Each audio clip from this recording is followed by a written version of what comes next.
Hey, just really quick, want to tell you all how I'm creating this podcast. It's fairly new, but it's been really exciting to use Anchor. It's been a really good experience so far. If you guys just want to experiment, head to Anchor app or anchor.fm to get started. It's free. It has tons of tools that you can use right on the website or app.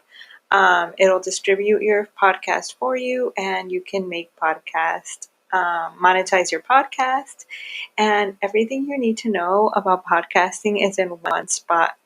It's been the easiest. If you have any questions, let me know.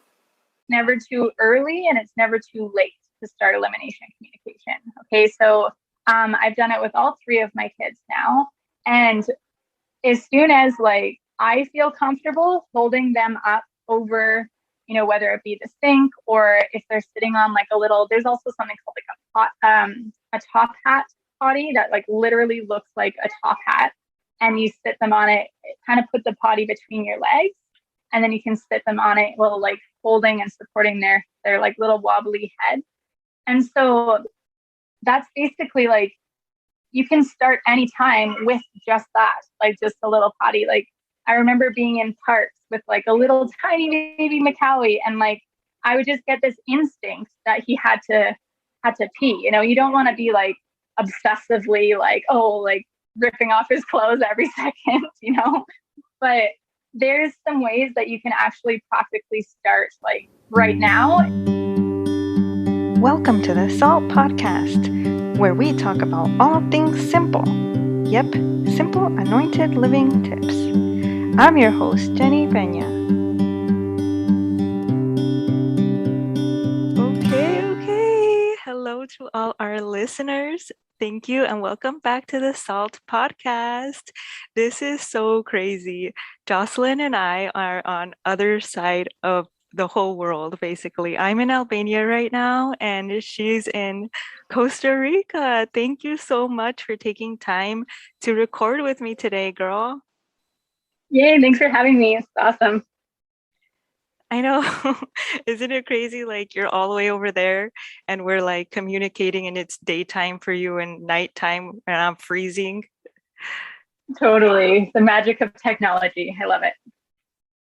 And we found each other actually, I found you, I must admit, looking for somebody to talk about this topic with me, elimination communication. And it was so difficult to find somebody that I could connect to on different levels and have a conversation about this. So I'm so glad I found you. Yay, I'm happy to be here. This is exciting. Yay, thank you. And you're starting a podcast too, aren't you? Yes, I just posted my first episode last week after I re-recorded it only twice. Only. All right, girl. Well, this will get you some more practice and hopefully we can send people your way to listen to your brand new podcast. So, okay, before we get started with elimination communication and all that good stuff, can you just let us get to know you a little bit better? Where are you from? What are you doing? Why Costa Rica? Stuff like that. Totally. Okay. So first of all, I'm a mom of three. But I've always been a travel lover. So I've always been someone who is a little bit more adventurous, a little bit more, definitely a lot more alternative than other people I've known. I've always kind of been someone who lives against the grain, if you will, against the grain, kind of outside of the norm. So pre-kids, I was an avid traveler. I've been to, I think, over 30 countries, which is pretty decent in a 6-year time span. And then I had my son, Macaulay, when I just got back to Canada, actually from Europe. And so I knew at that point I wanted to raise my child in a natural way, right? I was not one to bring in chemicals into our home. I didn't want to have to reach for an over-the-counter or a synthetic as a first defense. So I started at that point. Yeah, I started looking more into alternative medicines / my own kind of like empowerment in my own home. So that's where kind of essential oils began to be a bigger part of my picture with my son. And little did I know, like way back then, I know you use oils too, I think, right? Yeah.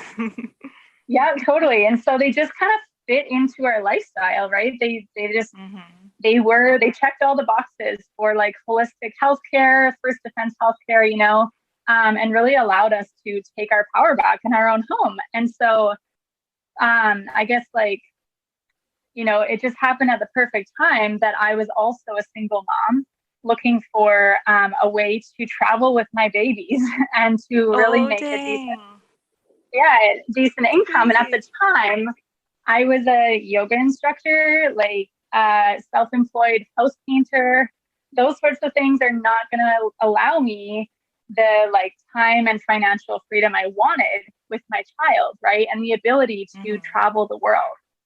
And so that's kind of when I started digging deeper into the essential oil world and the company that I actually aligned with, and everything. Like I could have never predicted that this is my life now. Like back, Macaulay's like, he's 6 years old now. And so, we have been able to, like, when right after Sequoia was born, I kind of made it my mission. Like, I really want to get to a place. And again, I was a single mom. It's a kind of a long backstory with that situation. They have the same dad. Okay. But yeah, I kind of like, I got my business to like my essential oil business to a steady place and a stable place to actually allow us at the time, because of my circumstances, the dad wasn't around by choice, physically, financially. And so I literally had to rely on government funding from the Canadian government. Like, so grateful that the Canadian government has that available, but I was that mom, like, that I needed that assistance. So I'm so grateful for that time. But at the same time, I always had my eye on like the next thing. How can I travel the world with my kids? How can I not live like, like the ideal, like, this idea of like what a single mom of two kids like looks like for reality, what that could look like. I didn't want that to be my reality. I don't know if that makes sense, but I always wanted to kind of like break outside of the norm and like change the trajectory on our future. And so, yeah, I basically just all the things. I got my business to a steady place where it was making a solid residual income. Was like, let's go somewhere warm and for the winter. And I could have never imagined that, I came to Costa Rica and I met like the guy of my dreams, like a few days after I arrived. Not even kidding. No way. So how fast. Awesome. Yeah. So funny. And so, now I have a daughter who was born in January this year. She was born at home here in Costa Rica. And her dad is a Tico. So he's Costa Rican. And it's just been an incredible journey. And still, like, with essential oils are still a big part of our life, our lifestyle. And I'm so grateful that I get to pass that on to other women, and especially single moms. I get to help them to like fulfill those dreams and make them a reality, whatever that looks like, right? Yeah. No, wow, that sounds amazing, girl. Dang, that you're doing it, that you found this person to do it with you, and that you guys are going for it, and you have your 3 kiddos. Oh, Yeah, that's such a totally. blessing, girl. Amazing. Yeah. It's interesting, right? But going back to like our topic, elimination communication, it just fits in, right, with the whole kind of like, not even alternative, but it's just like the lifestyle of like getting out of the system, like this is, in my opinion, like the system trains us to believe that our children need to wear diapers because they don't know how to control their body functions. I think that's not true at all. I also think that nobody likes to go to the bathroom in their pants. And so, in my opinion, yeah, right? I'm like, no, thank you. And so, in my opinion, like elimination communication in a nutshell is like it's just like listening and learning your baby's cues and working with Mm-hmm. your baby. Yeah. So anyway, that's a little bit about me. Backtracking. Yeah. No, that's perfect. That was a perfect transition, girl. Like, I just was gonna say, like, backtrack, like, how did you even find out about EC, like diaper-free baby, etc., whatever you want to call it? Yeah, so back when I had Macaulay, I was living in a very small hippie community. Like, to be honest, like it was You like, hippie. if you know, yeah, if you know, I may or may not be a hippie, like have been labeled a hippie in my past, whatever. Growing up and going to school and all those things. But so those of you that are listening that are from Canada, there's a smaller city in Canada called Nelson, BC. It's like the hippie central of Canada, pretty much. I was living in an even more hippie place called Caslow. So Caslow is this like small, and I mean small. I'm pretty sure there's like 500 people there. So it's pretty small, and I basically was just like, that was my lifestyle, right? I used to have dreadlocks for like 6 years, traveling around the world, busking with my guitar. I rode a bike from like Bulgaria, like Greece to Bulgaria and through to Turkey. Beautiful. So thank you. That's nice. So it's basically like it just fit in, and I knew it from like I had a doula at my birth, and like a midwife and that sort of thing, and it kind of just it was there, right? I just knew about it. Luckily, I know that so many people are like, "What is this?" Mm-hmm. Amazing. Yeah, so true. Okay, so for the people listening that have no idea what we're talking about, what in the world? I know you already kind of gave like a little gist of what is EC, but what would it look like, I guess?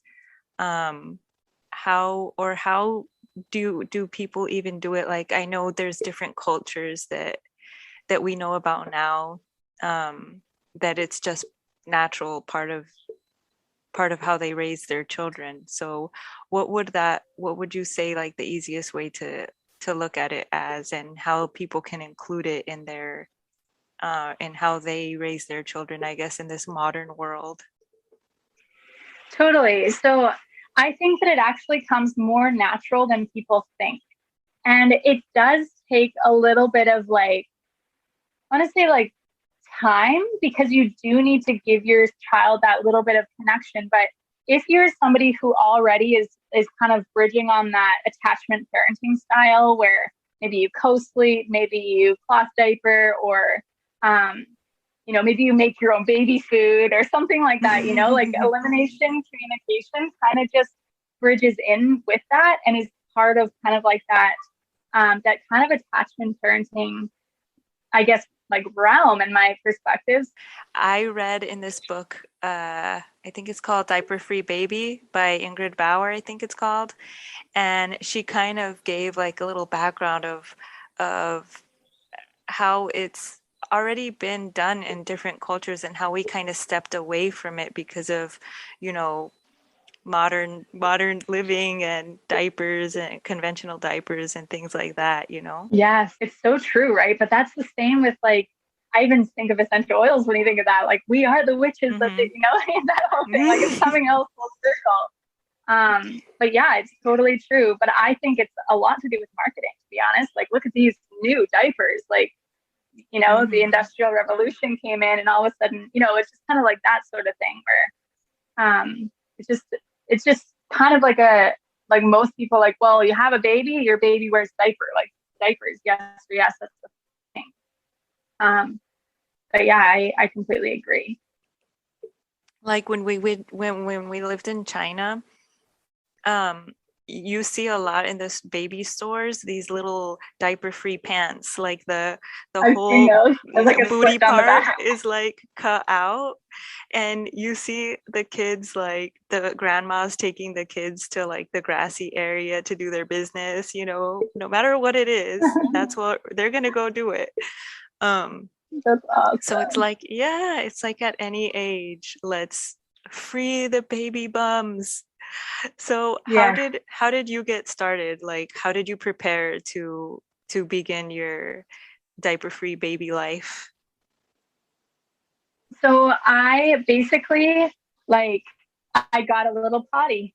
How I prepared. I had with Macaulay, because he was my first, and I was able to give him my like undivided attention. I had like little potties kind of all around the house. I think I had like 3 or 4 potties, like one in each room.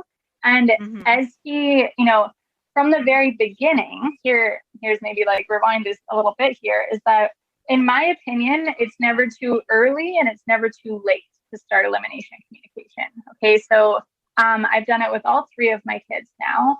And as soon as like I feel comfortable holding them up over, whether it be the sink or if they're sitting on like a little, there's also something called like a top hat potty that like literally looks like a top hat, and you sit them on it, kind of put the potty between your legs, and then you can sit them on it while like holding and supporting their like little wobbly head. And so that's basically like, you can start anytime with just that, like just a little potty. Like I remember being in parks with like a little tiny baby Macaulay, and like I would just get this instinct that he had to pee. You don't want to be like obsessively like, oh, like ripping off his clothes every second, but there's some ways that you can actually practically start like right now is it's just like catching, we call it catching pee. Okay. So catching pees is where you basically, that as soon as you wake up in the morning or wake up after a nap, you need to pee, right? So those are easy ones that you can catch. And so as soon as your baby wakes up, you just, you're taking off if you're using a diaper or whatever, in the beginning, especially, you can actually just, when they wake up, put them on the potty. And what you do is you start to associate a sound with going to the potty. Okay. So for me, I've always used the sound like no matter what it is. So we sit on the potty, and from the very beginning, as soon as they're, tiny baby or whatever age they are, putting them on the potty, you just put them on there and you go, and it's surprising. Right? It's so cool. And after a while, they start to associate that sound with the thing. So that's pretty cool. And over time, you'll actually, because you need to be patient. You need to have patience with yourself, but also not be so rigid, like, and hard on yourself as well, because you got a whole lifetime basically, and a pretty long period of time where you're going to be working with your baby to help them to recognize the sound, and also recognize that the potty is the place for the things, right? And so sometimes there's times when you miss pees, or you go through like 6 pairs of pants in a day, or whatever it is. But I personally, with Azalea, my third, and I have 2 older kids, and I have my business, and I have a lot of other things going on. The kids were homeschooling as well for a while there. It's been basically, I use diapers with her. I use like cloth diapers or whatever, but I also make sure she has periods throughout the day where she doesn't have pants on. If we're at home, she has just some shorts on without a diaper, and so I can intuitively kind of almost feel when she needs to go to the bathroom, which kind of sounds a little crazy, but you can also get to know their sounds. So for me, it's really easy to catch pees when she wakes up, after she eats, those sorts of things. But for number 2, I know her sounds. I even know her look in her eyes. Right? Yeah, that's what I was going to say too.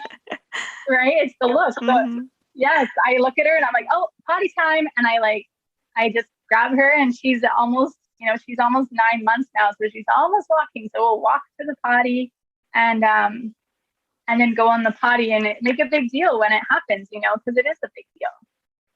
Yeah, get all excited. And even when they do miss or anything, not make it a big deal, like on the negative, like still make the sound, or still associate it with like a win. Yeah, totally. I like to also say, when we miss, I'm like, oops, oops. And she will eventually pick up on that sound and associate it with like, oops, I meant to do that in the potty. Like, it's not necessarily a Right. negative thing, but she recognizes that it's like, oops, that's meant to be over there. Oh yeah, that's a good one. That's so cool. You're reminding me of my diaper-free days because now my kids are 9, 6, and 2.5. What are your kids' ages? I think you said it already. So almost 9 months, 4 and 6. Okay, yeah. Aw, they're still little too. That's amazing. It's reminding me so much of when my first, yeah, it's easier with the first, I think. The first and the second because yeah, you can give them all your full attention and you have the intention and Yeah, sometimes the time depending what your family structure is like. But yeah, if you have the time to pay attention to it. Um, I think we only put cloth diapers on her when we would go out, like yeah, that we weren't going to be able to pay attention so much, but even still, I would take her to like a public bathroom and still try to offer her, yeah, potty, making the sound for totally. us. It was like pss, pss, pss. It was like pss, pss, pss, Amazing. pss, pss, like that to That's awesome. to tell That's her great. PB Um, time. Yeah. that's awesome. I think like you probably use this trick too, but it doesn't necessarily need to be on a potty per se. Like I mentioned the sink, I mentioned the park, like the wilderness. I Mm-hmm. also sometimes I'll actually just sit on the big toilet with my shorts on, and then I'll just put baby in front of me. You probably use that technique too, but baby just sits in Mm. front of you, and then they can kind of like lounge and like hang onto your legs, kind of thing. But that also works as well. Oh, that, yeah, those are good tips. I don't remember actually sitting with her. I think a few times when she was smaller, just because they're so tiny and it's so uncomfortable to be holding this little thing in this awkward position. So true, right? Yeah, totally. I always like even if she's on the potty when she was littler, I usually just sit on the bed or on the floor with her and put the potty in between my legs and then rest her back against my stomach. And so like she's like sitting there, but I'm sitting up straight and she's like on it Mm-hmm. and I'm holding onto her. So that works too, especially when they're super little because then you have to like kind of hold their head at the same time. But Mm-hmm. I think the trickiest thing with elimination communication actually is like the if your family is not on board and like even your spouse is like not willing to participate, that can be a little tricky because they'd rather just like put a diaper on or whatever. I don't necessarily think it's like the end of the world because the child could recognize, with mom, this is what we do, and mom takes me to the potty. Um, and with dad, it's just like it's whatever, right? Mm-hmm. Or Mm-hmm. grandma or whoever. But yeah, even I was going to say like a caretaker, right? If they're going to daycare or whatever, it's a little bit trickier like that. But I think that if the flow is like they're back home and like this is how it is at home, it's not like the end of the world. They're still making awesome progress. Yeah, that's true. That it doesn't have to be full time diaper free. It could be part time or Exactly. Yeah. whatever It's not like you're able to do. yeah, Exactly. exactly. Yeah. It's not like you're losing all of the training from before if you like put a diaper on them. No, Yeah, they won't. exactly. Yeah, totally. I do see though, I will say that I do see, periods when we kind of fall back a little bit where I'm like, okay, Mm-hmm. I don't catch as many or like baby now, right now, she's almost 9 months. She doesn't want to sit down for anything. Nothing. Like potty, like playing, nothing. She doesn't want to sit down. And so I think I actually follow a girl named Andrea. You might have heard of her as well, but she has a brand Mm-hmm. um, all about elimination communication. She actually has multiple books. This is there's one called, I'm actually just Googled it, and there's one called The Tiny Potty, which is for like an older child, 18 months or up. There's so many different books that she has. And so, yeah, I follow her stuff. And what was I going to say on that topic? Oh, I can't remember what I was going to say, but she has some really good information on there as well. Oh my gosh, my brain. Yeah, no, Have you please heard of share your it? resources. Yeah, I think I'm on her newsletter. And then I was like, why am I still on this newsletter? My babies are all like out of diapers and already. Yeah, right. That's so funny. I love when that happens. That's so funny. Yeah, I honestly feel like elimination communication it feels like it's out of reach, but it's actually not. And the more I think it builds a deeper trust with your child. To be Mhm. honest, it's kind of like that attachment parenting, right? It's like they trust you and they look for guidance in you. And I think that it builds a deeper connection for sure. Um, oh, I remember what I was going to say about Andrea is she mentioned as soon as your child can walk, you actually walk over to you kind of guide them over to the potty and you practice like sitting down and standing up, sitting down, standing up. Mhm. And I love the thing that I said before, like having potties all over the house so they see it. And you'll actually notice that your child will intuitively could crawl to the potty and like start touching, like going towards the potty or like touching the potty or whatever when they need to use it, right? They know, um, especially if they've been pottying like this since like birth, which you might have. Super cool. Yeah. Yeah, my first two did definitely. And then with my third, she was more in diapers, but the communication part of elimination communication was still there. So then Exactly. when I started leaning more towards okay, fully diaper free, it wasn't like such a shock, you know? So Yeah, thankfully. totally. Totally. With Macaulay, he was pretty much diaper free. Like I had some cloth diapers, but and it was messy, let me tell you. Like it was a little bit Yeah. like we were on the road. Like I was very not grounded and I didn't have like a set home. So we were traveling a lot with like a tiny baby and we're like camping and things. And so there was a lot of like wet beds and wet clothes. I actually had like those like in Canada in the hospitals they have these like maternity pads that are reusable. And so it sounds crazy, but those are really great to put on your bed if you're doing elimination communication at nighttime with your baby because it catches like it absorbs so well and you can just reuse them and wash them. I had a bunch of them. So they're really handy. But with Macaulay, he was pretty much out of diapers like completely around like before he was a year old. Like he was Nice. totally awesome. He did regress a little bit when Sequoia was born. Like he all of a sudden wanted to pee in his pants when he was 23 months, which is crazy. He'd been out of diapers for What? so long. And then we had to like, Yeah. I was like, really? But it was an attention thing, right? He was an only Yeah. child. And then I was a single mom. He wanted my attention. So he was doing that for just a short time until we had a really good conversation and talked about it and I made different arrangements and all the things. But with Sequoia, she was my second. I was in a different place. I did elimination communication like you had just mentioned, but I didn't like it wasn't as like full on. It was like kind of like Mhm. 3/4 of the time to part time sort of thing. Mhm. Um, and I think that's fine, just giving yourself grace. I feel like every time that we can, that we catch a pee or number two, we're like, yahoo, like we're saving on water for washing the diapers or for using disposables fully, we're saving the planet by not using those diapers, just even for that one time. So, True. I mean, I think whatever you can do, right? And then with Azalea here, she, like I mentioned, she does use cloths. Sometimes she uses disposables. I know I really dislike them. But we do what we got to do. We've moved house. Like she's only been with us 9 months, almost 9 months, and we've moved 6 times.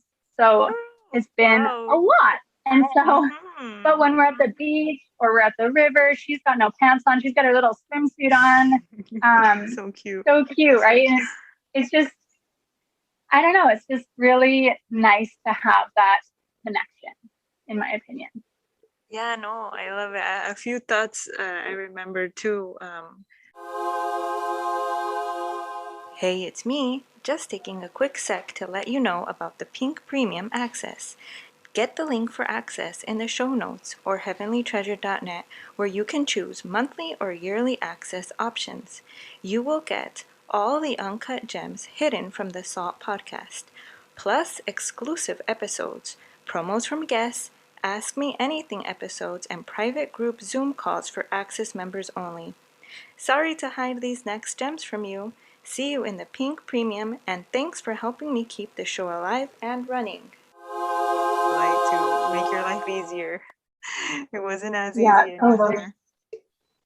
Yeah, exactly. Like, you don't want to like beat yourself up or like put too much pressure on yourself or like, like cause more stress than good. You do what you can do. But I think even just like we said, like if you can start anywhere, like just get one little potty and just start with catching the peas right after they wake up. And they'll slowly start to associate it. And just by that one little thing and making the sound, by the time that they're walking, if you have a potty around, they will encourage it and show more signs. It'll get easier. True. Okay, girl. What other last tips do you have? Maybe things I haven't asked you that I haven't thought of about elimination communication. I think we pretty much hit on everything. I think so too. I think it's like, it seems scary, but it's not. You just do it and just trust.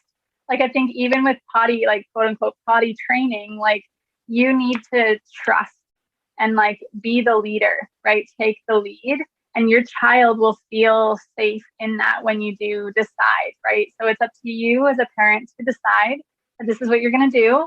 And then own it, right? Like anything. If you only if you're like, oh, I don't know if this is gonna work or whatever, but just be strong in your choice. And like even if it's just one pee a day, that's all good. And you can start there. So just start is my last words. Nice. Okay, one question just for fun. Now you were saying that you have traveled with your kids in different places. So what are 3 of your favorite places that you have gone with your children? Outdoor, wilderness, elimination communication in the wild. Top 3. Okay. We were so in Costa Rica, there's a place called La Fortuna. I love La Fortuna. It's like, you've probably heard of it potentially. It's a very like famous place in Costa Rica. It's a volcano. So there for sure. I think Azalea peed on the volcano for sure as we were hiking around. That's one of my favorite places. I know, it's one of my favorite places to visit in Costa Rica. I love the cool temperature as well. It's very hot where I live on the coast. And then we were in Mexico, a little bit ago now, I think a couple months ago or so. And definitely Mexico, we went to places like, I don't know if you don't know what a cenote is in Mexico. Just 1 second. A cenote is like a natural, like it's like a hole in the ground. It's a natural spring, and it's beautiful. Yeah, that's one of my favorite places as well. And she's definitely elimination communication. We practice like whenever we can, especially when we're in nature or she's on she's on the ground, kind of just hanging out and doing her own thing. That's when I totally open it up.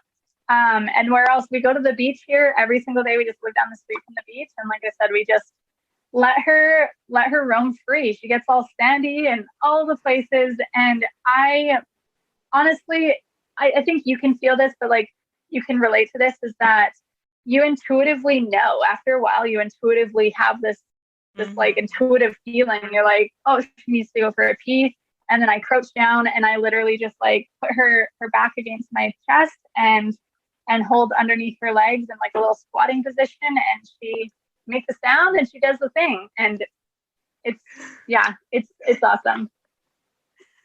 Yeah, wow, I love your top 3. That's awesome. On a volcano, in a cenote in Mexico, and on the beach. Yeah, totally. Definitely the beach for me. That's one. Yeah, I can attest to the beach one. Definitely. That's awesome. Oh, girl, that's awesome. Oh, that's great. Thank you so much for taking time to have this conversation with me. It was really awesome to get to know you too. Yeah, you too. I'd love to get to know you in person. If you're ever in Costa Rica, let me know. Girl, I will definitely crash at your place. Yes, for sure. All Sounds so right. good. Thank you so Thank much for you. having me. Thanks for listening in. Be sure to hit subscribe and visit heavenlytreasure.net for more. See you on IG at Heavenly Treasure Living. Till next time, blessings, and remember to be the salt of the earth.